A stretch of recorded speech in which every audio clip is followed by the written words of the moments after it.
আসসালামু আলাইকুম কাছের মানুষরা সবাই কেমন আছেন? আলহামদুলিল্লাহ আমরা সবাই ভালো আছি। প্রতিদিনের মতো আজকেও সকাল থেকে ভিডিওটা শুরু করলাম। প্রথমে সকালে পরোটা তৈরি করলাম। পরোটাগুলো এক একটা তৈরি করে প্লেটে সুন্দর করে রাখলাম।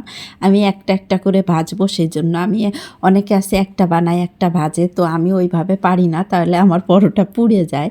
তো যাই হোক, একবারে বানাই নিয়ে আসলাম, এবার ভাজতেছি। আর হলো আলু ভাজি করছি। আমার ছোট ছেলের আলু ভাজি অনেক পছন্দ, আর পরোটার সাথে কিন্তু আলু ভাজিটাই বেশি মজা লাগে।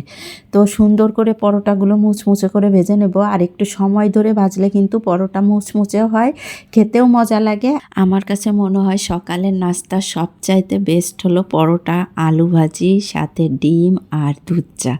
এর থেকে ভালো নাস্তা আর হতে পারে না, আমার কাছে তো সেটাই মনে হয়। আপনাদের কাছে কি মনে হয় অবশ্যই কমেন্ট করে জানাবেন। তো সকালের নাস্তাটা তাড়াতাড়ি খাওয়া হইলে কি সারাদিনের কাজটাও মনে হয় যে তাড়াতাড়ি হয়। সকালে যদি খাওয়া দাওয়া দেরি হয়ে যায়, দুপুরের রান্নাতেও দেরি হয়ে যায়, দুপুর হতে হতে কিভাবে যেন বিকাল হয়ে যায়। আর এখন তো সময় এত ছোট হয়ে গেছে যে সময়ের সাথে কোনোভাবেই দৌড়ায় কোনো দিক দিয়েই পারা যায় না।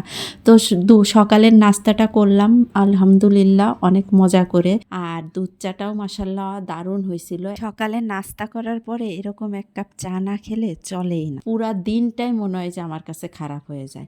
আর এদিকে একটু আমি ঘর সাজাইতে বা গুছাইতে পছন্দ করি, সেজন্য এই ফলের ঝাঁকাটা আবার একটু কাজে লাগাইলাম। এত সুন্দর ঝাঁকাটা ফালাই দিতেও ইচ্ছা করতেছিল না, তো ঘরে পড়েছিল, ভাবলাম যে কি করা যায় কি করা যায়। তো ছোটোখাটো ডিব্বা ডিব্বি সব কিছু রেখে দিলাম। এই ডিব্বাগুলো সব সময় কাজে লাগে, যেমন মধু আছে একটাই, চিয়া সিড আছে, তেল আছে, ঘি আছে, তারপরে এই ছেলের হরলিক্স, এই সব কিছু টুকিটাকি জিনিস যে এইগুলা সব সময় লাগে, এদিক ওদিক থাকে। তো এই একটা ঝাঁকার মধ্যে রাখলাম, ঝাঁকাটাও কাজে লেগে গেল, আবার আমার ডিব্বাগুলোও এক জায়গায় থাকলো।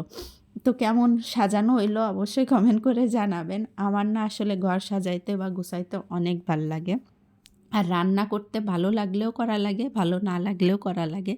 আর এই রান্না এইসব ঘরের কাজের কেউ মূল্যায়ন করে না, কিন্তু একমাত্র ফেসবুক মামাই আমাদের এই ঘরের কাজগুলোকে মূল্যায়ন করলো। আর ফেসবুক মামার কাছে অসংখ্য ধন্যবাদ আমাদের ঘরের কাজগুলোকে মূল্যায়ন করার জন্য। তো আজকে আমি পাঙ্গাস মাছের মাথা রান্না করতেছি।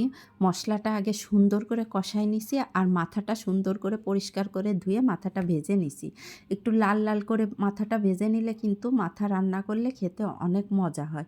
তো আমি ভালোই অনেকটা সময় করে ধরেই ভাজছি, কিন্তু অত একটা লাল হয় নাই, কিন্তু অনেক সময় ধরে ভাজলাম। ভাজার পরে মশলাটা ভালো করে কষাইছি, আদা দিছি, রসুন দিছি, জিরার গুঁড়া, ধনিয়ার গুঁড়া, মরিচের গুঁড়া, হলুদের গুঁড়া, স্বাদ অনুযায়ী লবণ, তেল, পেঁয়াজ, কাঁচামরিচ, সব মশলাই মাংসতে যেরকম দিই ওই রকমই বেশি পরিমাণে দিছি। আর ঝাল ঝাল খাবো, দেখেন একেবারে লাল লাল হয়েছে, কারণ পাঙ্গাস মাছের মাথা একটু ঝাল ঝাল না হইলে আসলে ভালো লাগে না।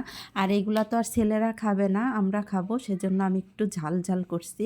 আর খেতেও মাশাল্লাহ অনেক মজা হয়েছিল, নাক দিয়ে চোখ দিয়ে পুরা ধোঁয়া বেরোয় গেছিলো, একেবারে এত ঝাল হয়েছিল। ঝাল হয়তে খাইতে বেশি ভালো লাগছে। আর ছেলেদের জন্য হলো পাঙ্গাস মাছ গ্রিল করলাম। ওই যে গ্রিল মানে একটু পোড়া পোড়া করলাম, মশলা, আদা, রসুন, ধনিয়া, জিরা সব কিছু দিয়ে সয়া সস দিয়ে ম্যারিনেট করে রাখছিলাম। ম্যারিনেট আধা ঘন্টা মাখায় রাখার পরে সেটাকে ফ্রাই প্যানে হালকা তেল দিয়ে, আবার সর্ষের তেলও দিছি, দিয়ে ওই যে মানে চিকেন গ্রিল করলে যেরকম করে না, মাখায় রেখে দেয়, রেখে দিয়ে তারপরে ভাজে, ঠিক ওইভাবেই ভাজছি।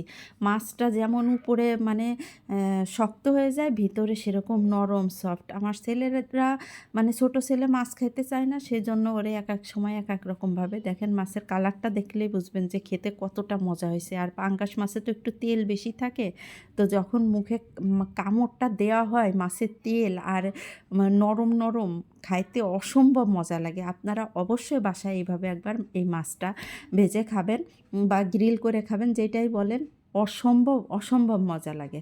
তো আজকের মতো এখানেই শেষ করছি। সবাই সুস্থ থাকবেন, ভালো থাকবেন, আমার জন্য অনেক অনেক দোয়া করবেন। আল্লাহ হাফেজ।